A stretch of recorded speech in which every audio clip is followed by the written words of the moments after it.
Welcome to One on One. I'm Phil Tillman, your host, and today we're delighted to welcome into our studios the mayor of the city of Salisbury, Jim Ireton. Hi, Phil. Welcome. Glad to be And back. this is the time of year, and we're interviewing everybody who's running. And as the incumbent, we're asking you and giving you the same opportunity everybody else has. So, why are you running? I'm so excited about this. I'm more excited about this race actually than I was about 2009. Really? Simply because there are a slew of things that have been accomplished here in the city. Things that have to do with the river, things that have to do with the crime rate, things that have to do with the amount of how we spend taxpayers' money, things happening downtown, that I'm just real excited to be able to say that I want to stick around and as Councilwoman Shields always says, take these things to fruition. Mm-hmm. Well, let's talk about the assets of the city of Salisbury. Mm-hmm. What are the assets? When somebody asks you, you go to MML and you're from Salisbury and they want to know what they brag about their community. What do you say about the assets? I brag that we are almost 33,000 people now, up almost 33% from the last census. We're 44% minority. I think that diversity is incredibly rich for our city. We have an incredible zoo, we have an incredible hospital, we have an incredible university, we have an incredible university down the road, we have an incredible community college that sits right at the edge of the city limits, has city water and sewer services. We have a great shorebirds team, all of those things. But what I really talk about is the change in Salisbury. The last 4 years with a 40% drop in the violent crime rate with the help of all of our Safe Streets partners. And the fact that the violent crime rate has dropped 21% in the last 10 years, while our population has gone up 33%. That is almost statistically, that's an anomaly. It is huge. It is good news. I wish I could get somebody to report on it, but good news doesn't sell. And that's why you run again, because people are constantly beating on Salisbury about deficiencies, are constantly beating on Salisbury about what, they want it to be this, they want it to be that. We were named a 2010 All-America City by the National Urban League just the other day with County Executive Rick Pollitt for the 6th time through America's Promise, being named a 100 best places to raise a child. I think that there's a gap between those of us who see Salisbury as just a thriving place with so many great things to do and so many great things to be involved with, and the people that are just naysayers and everything is no and everything is negative. And I think that might be a little bit to the reason for that might be the 24-hour news cycle, the ability to use the computer to have everyone's opinions out there. And it just seems like negative wins. But I'm not going to let negative win this time. I'm going to win this race because we deserve somebody who's a cheerleader, and I'm our cheerleader. Well, you are an absolutely fantastic cheerleader for the city, and you've just listed the things that we have to cheer about. Yeah. There are challenges. Yeah. So let's talk about the challenges and what those challenges require and will require over the next 4 years. The two biggest challenges, well, there'll be three. It'll be to continue the decline in the crime rate, working with our neighborhoods, community policing. It'll be the river has made small steps with reductions in nitrogen and phosphorus, the wastewater treatment plant now. That litigation over, we're headed towards the building of another one. And it will be accessible base and coming out of the recession and the continuing to create jobs. Our unemployment rate in the county and the city is a little bit lower than the national average, so we still deal with that. But it really is figuring out what to do with a community that over the last 10 years in terms of jobs have lost places like Crown Court Conceal and Green Giant and Campbell Soup and Dresser Wayne and Shoreland, all of those places that are people. What can city government do about turning that around? Well, I see this coming from my opponent, and I don't really talk much about my opponent, but it's business, business, business. Well, I'm the one that's worked with the Mayor's Business Roundtable. I'm the one that's worked with the Chamber of Commerce. I'm the one that's worked with downtown stakeholders. I'm the one that's worked with companies throughout the industrial park. In the last 5 years, we can point to 10, 12 businesses throughout the city that we can say came here. Some of them manufacturing and industrial up in the industrial park, some commercial entities like that. What they have said to me is there are certain things that they'd like us to do to make things more competitive for Salisbury. First thing we did already is drop the equivalent dwelling unit rate that you have to pay to hook up to city and water and sewer and services.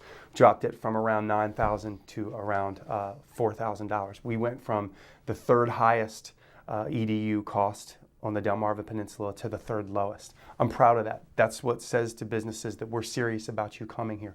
We stretched out those payments over 8 quarters. Most new businesses will fail in the first 2 years. The business sector said, spread it out for us so that we can make these payments over the course of the first 8 quarters. The other thing that we've got to do is we've got to look at a manufacturing tax exemption. It's an exemption that we give companies to write down the amount of loss that they have on property that they have bought over the previous year. We are not at the same level 100% across the board as other jurisdictions around us. I'm going to ask the City Council again to do that this year. I did last year. They didn't take it up. The other thing that we're going to do is very important for Pepsi, and it's very important for Purdue. People who have water and sewer rates, you pay for the amount of water that comes in, and the sewer rate is the same coming back out because it's assumed that whatever water you run will probably, the same amount of it will come back out into the system. Well, it's not the same for Pepsi, and it's not the same for Purdue because of the products they put out. So we're going to be introducing a wastewater unit credit for those companies. And there's about 7 other companies throughout the city that this would work for. Cadista up in the industrial park. Those ideas, the changing of our paving policy, that's come out of the business community asking us to do things. Those are the things that have been put out there. Some of them aren't getting a vote from the City Council. Some of them are getting a no vote from the City Council. And some of them will be new initiatives as the new budget comes into being. But it takes more than just saying, I'm going to be good for business to make business come. We still have to draw a ring around that downtown and take those EDUs that we talk about costing from the cost of them from Linens of the Week and bring them downtown and create an EDU-free zone. We've got to do that. We've got to spend more money on SWED. We've got to spend more money. It's about return on investment. It's like the tragedy that happened with Urban Salisbury. Urban Salisbury could show that the return on investment for the money that we gave them was a 6-to-1 or a 7-to-1 return. Yet the Salisbury City Council said, chop them, cut them off, don't do anything with them. It's very difficult in my position or any position as mayor for the public to realize that they want a vision out of the mayor. They want a cheerleader out of the mayor. They want somebody to stand up and say this has to happen. But in the end, I don't have a vote. I've had 2 separate councils since I got here. And it is what it is. Those situations are what were presented to me. And I said this past week at the NAACP forum that if anyone thinks I'm going to stop taking off my shoe and pounding it on the podium for people to get stuff done, they are mistaken.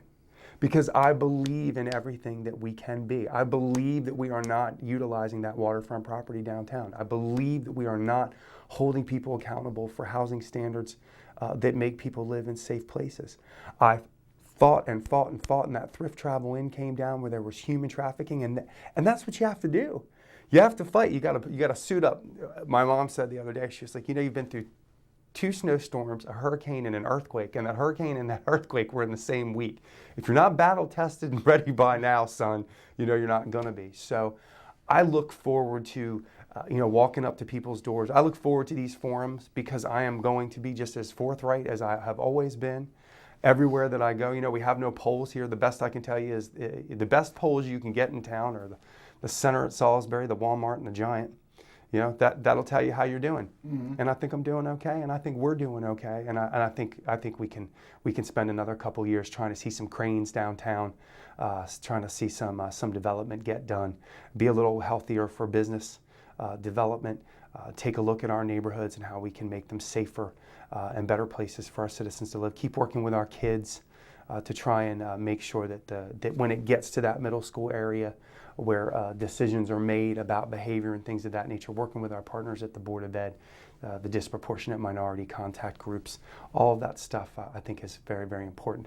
I am blessed, Phil, that I get to work with people like John Pick, and I get to work with people like Debbie Stam, and I get to work with people like Rick Hoppus and Barbara Duncan and Lorraine Chambers. All of those people, it's clear what's happening in this election. If the crime rate were up by 40%, and we didn't have $16 million in surplus, we were negative $16 million, and the audit was late, and the river was dirtier, everybody'd be dumping that on my lap. Mm-hmm. So I need people to know that from my standpoint, the people who work for me are very clear about what my vision, what my work ethic is, and how fast I expect people to get things done.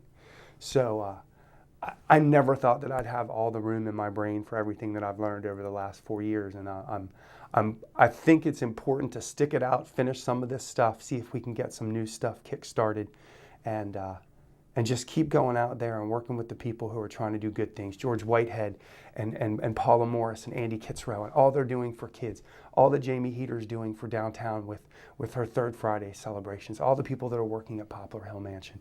It is such, my schedule is, as the colloquialism is, it's off the chain. It's everywhere and all places, and I love to do it. I love to go and bound into a room and say how proud I am to be there, how honored I am to be asked to be a part of the things that go on in town, because I'm so proud of us and I'm so proud of what we do. Well, you've been able to build some good relationships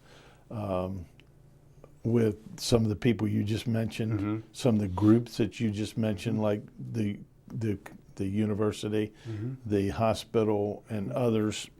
But it's interesting what you just said, because I remember sitting here interviewing people for office 4 and 8 years ago, and we've been here that long, mm-hmm.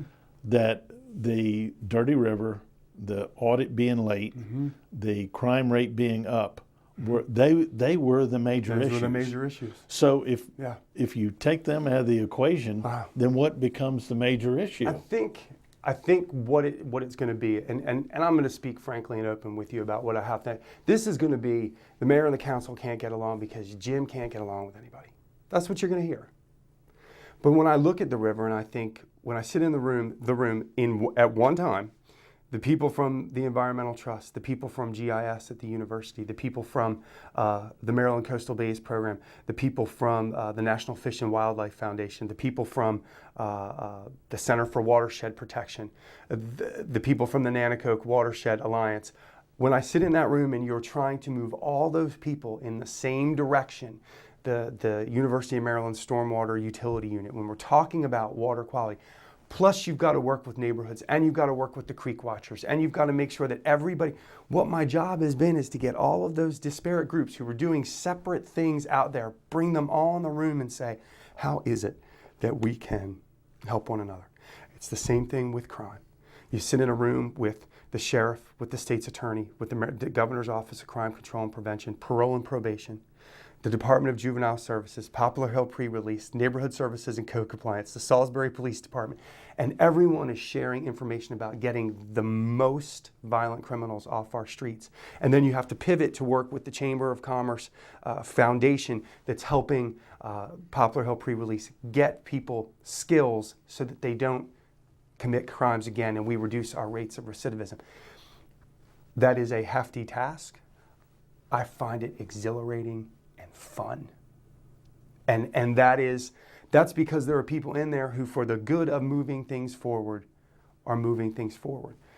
You know, you're going to hear this about council-mayor relations. You're going to hear this about this situation. But again, I say to you, and I say to our residents and the people watching, I don't have a vote.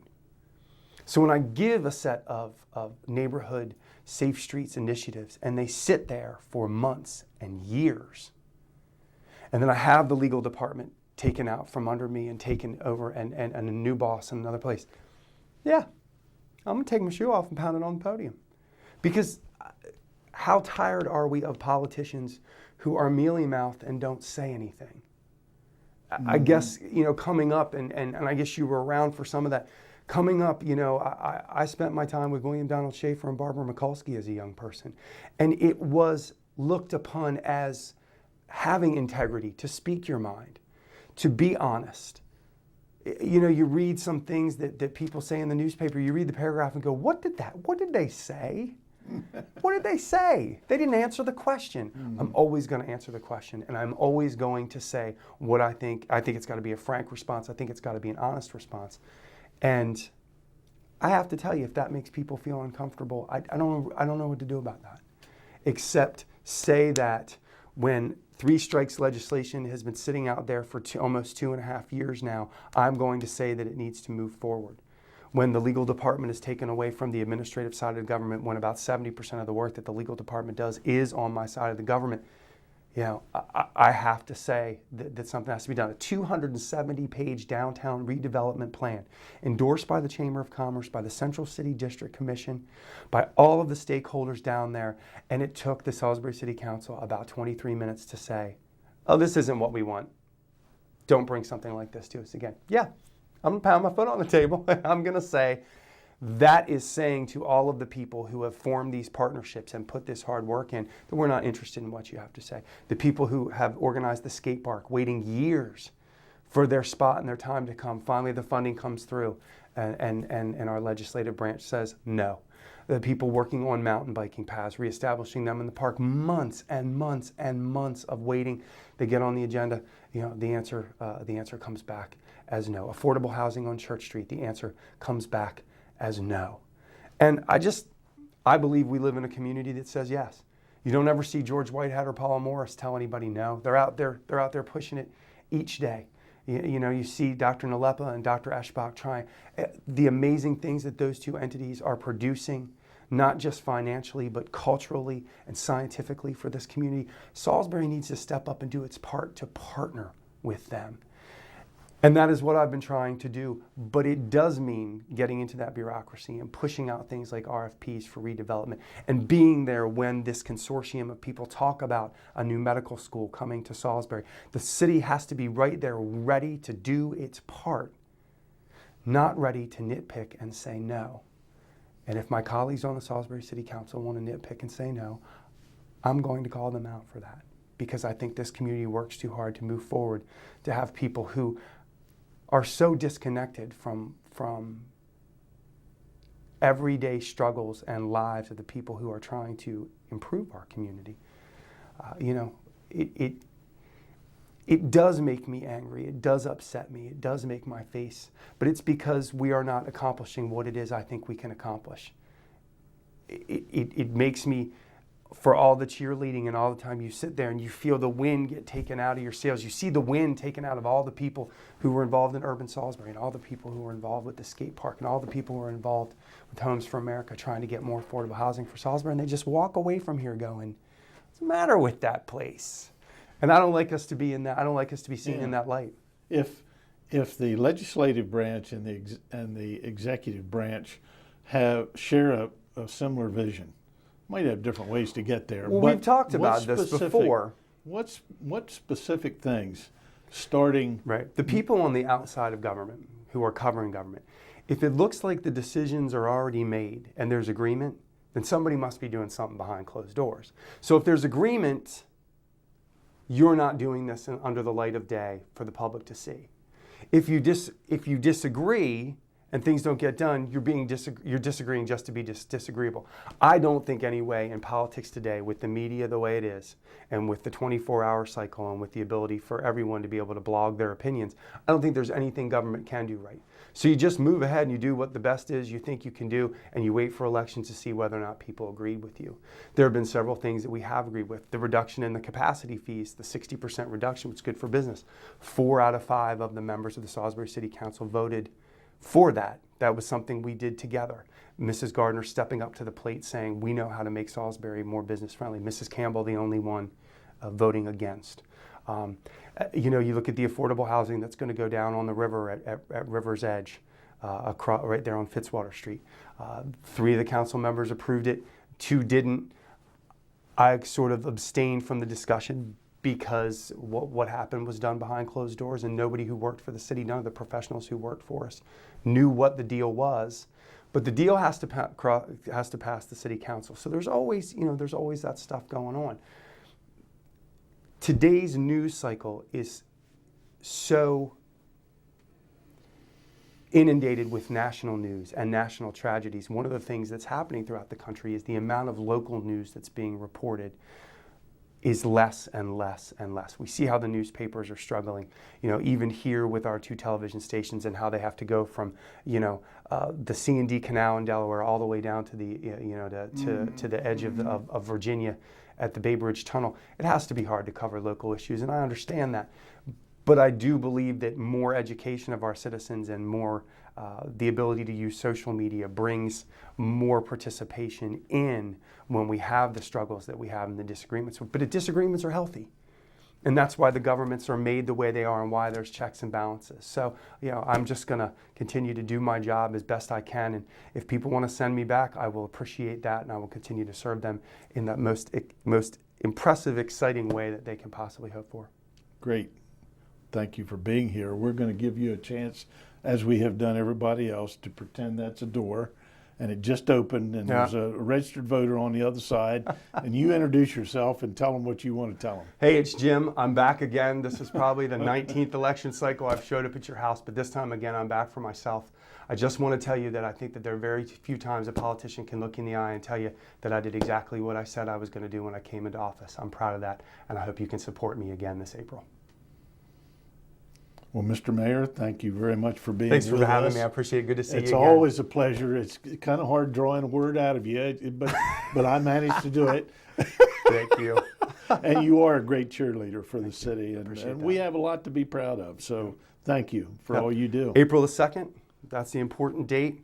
The city primary, February the 26th, there'll be no mayor's primary, but then again, April the 2nd, 7 to 7. Good. All right. Well, thank you again for being on. And thank you for being with us here on PAC 14.